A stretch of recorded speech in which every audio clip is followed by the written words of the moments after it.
Welcome back. As you've seen in Pretoria, the Russian Foreign Minister Sergey Lavrov has said there's nothing wrong with South African and Chinese forces joining with military forces for a naval exercise. That's planned for next month. He also says Ukraine would have signed a peace deal with Russia, but Western countries told them it was too early. Roland Henwood is a political scientist at the University of Pretoria. Roland, good afternoon to you. Sergey Lavrov, giving his view in Tshwane today, seems to be suggesting that Russia wanted peace, was prepared to sign a deal.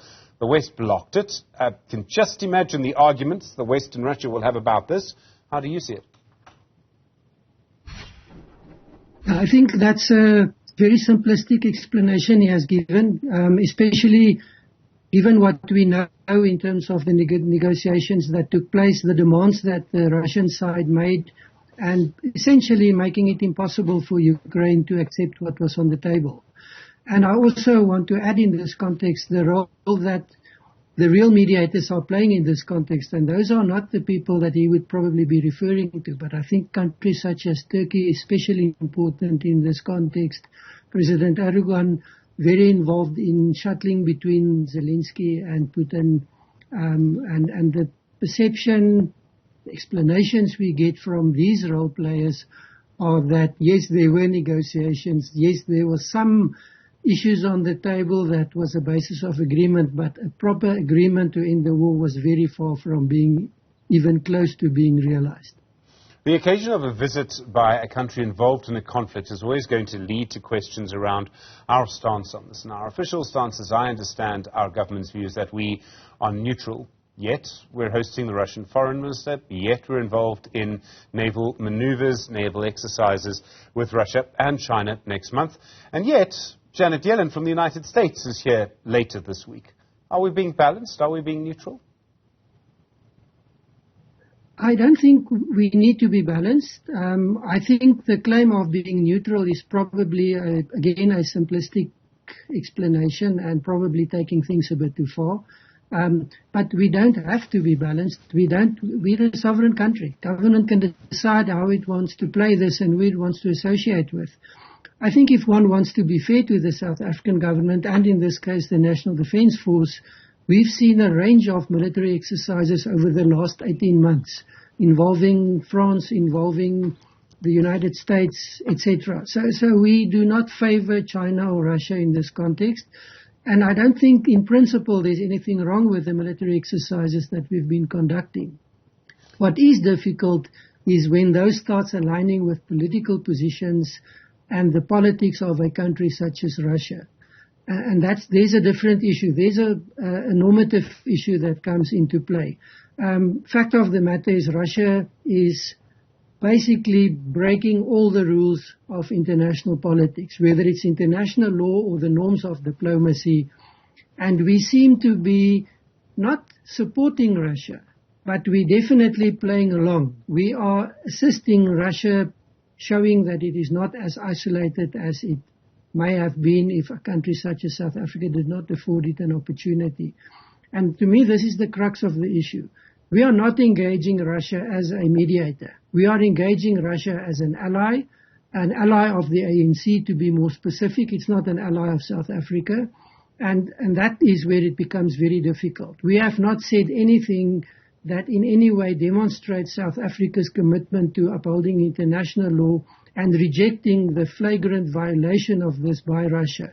And by the way, the abuse of Russia by its position as a member of the Permanent Five of the United Nations Security Council. The fact that Lavrov is here today, what can we read into that? What I'm trying to get to is, why would Russia, I mean, this is a Russian foreign minister involved in a conflict. He's clearly a very busy person, right? Why would he take time to come specifically to South Africa?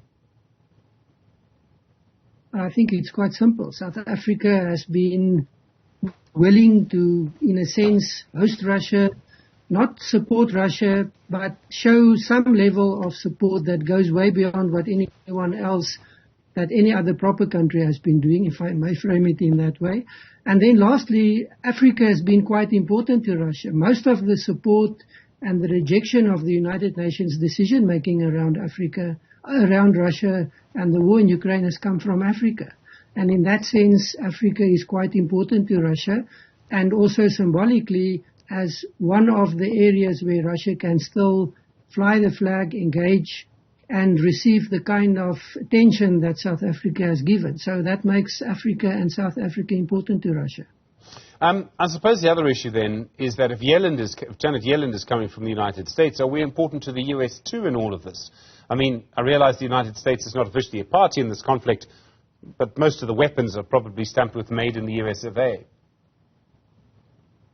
Oh yes, South Africa is important to the United States also. I mean, we've had Anthony Blinken here end of last year launching the new foreign policy approach to Africa by the US.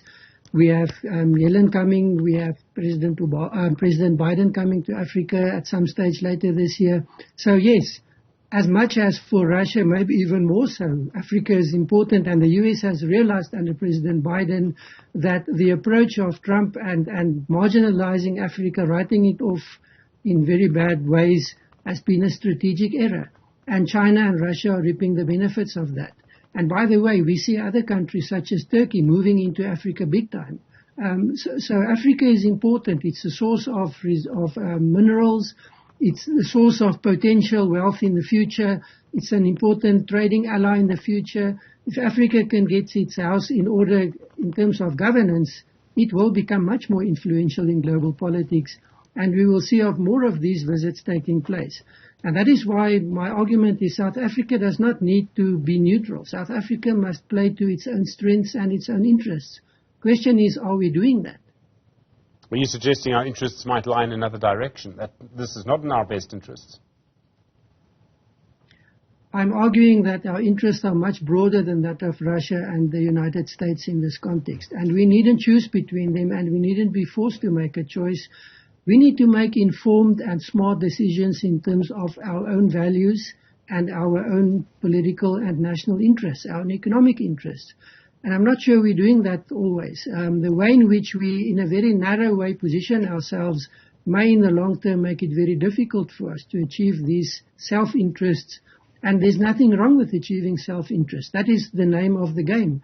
We should be much more focused on that than on the big politics of other countries.